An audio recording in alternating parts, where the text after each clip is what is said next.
Hello everyone, this is now week 4 of the On The Bench videos. I think it's been a lot more of a busier week than it was last week. There was loads of really good feedback from sessions by Kirsty Hulse, for example. I think her sessions can stray, slightly outside of industry topics, but sometimes it's really important, the focus is, especially on things like mindfulness and confidence, as I know this week's Mental Health Awareness Week as well.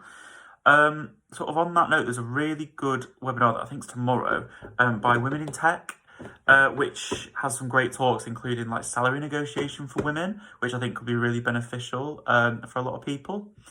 There was also a really good JBH webinar today about using data-led campaigns, and they've said that they're going to do some webinars about like digital PR campaigns and campaign failures and sort of how to try and rectify a campaign that's not really going the way you want it to.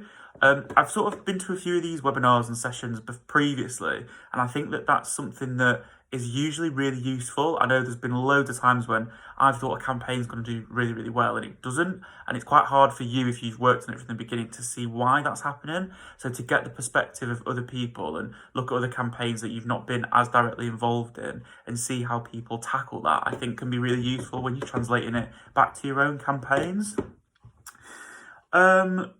So yeah, in terms of like shout outs and good campaigns and stuff I've seen this week, there was a really nice one from Kaizen that I saw about what streaming services are giving the best value. So they analysed how many titles $1 could get you across like Apple TV and Disney Plus and stuff. And that was a really nice campaign. I like the graphic. Bit of a shout out to Trish and the team at Edit, because they did a really good campaign that got sort of 80 plus placements about the Instagram value of Premier League football teams, which went on sort of Sport Bible, the Daily Mail, loads of big sites.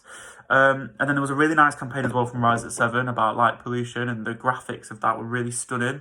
And there's design elements as well, like really stood out, which I thought were nice. Bad campaign.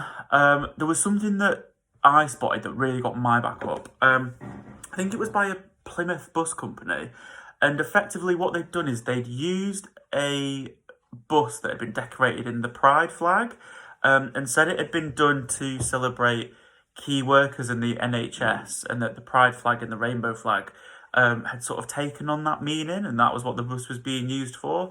And it got a lot of backlash, especially from like the LGBTQ press. Just because it's a lot of erasure really of the history and the meaning behind that rainbow flag, and that didn't go down very well. And I think it's a really good lesson in how not to try and jump on something and make something that's existing seem relevant when you're going to erase and sort of undermine the reason it was there in the first place.